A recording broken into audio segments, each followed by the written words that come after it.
LPG gas के मुद्दे पर संसद परिसर में आज सियासी पारा भी चढ़ा।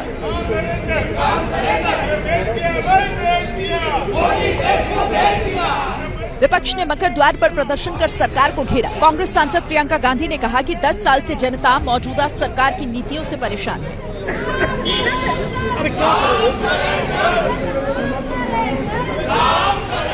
इन 10 सालों में अगर आप देखें, चाहे हर चीज़ के दाम बढ़ गए हैं, बेरोजगारी बढ़ रही है। अब एलपीजी की सिचुएशन को देखिए, कितना बर्दाश्त करेगी, और इनकी पॉलिसीज, इनकी नीतियों की वजह से।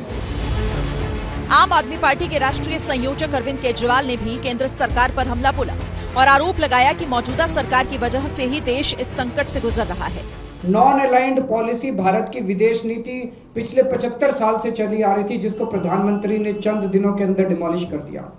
वो जाके सीधे इजराइल और अमेरिका के साथ खड़े हो गए, ईरान के खिलाफ खड़े हो गए। शिवसेना यूबीटी की सांसद प्रियंका चतुर्वेदी ने कहा कि गैस और एयरफेयर के रेट बढ़ रहे हैं, जनता बेहाल है, इसकी पूरी जिम्मेदारी केंद्र सरकार की है। उन्होंने सरकार पर झूठ बोलने का आरोप भी लगाया।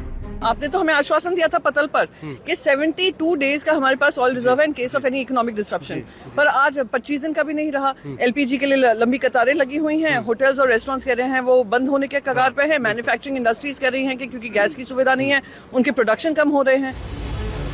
एसपी सांसद राम गोपाल यादव ने कहा कि सरकार महंगाई रोकने का कोई काम नहीं कर रही।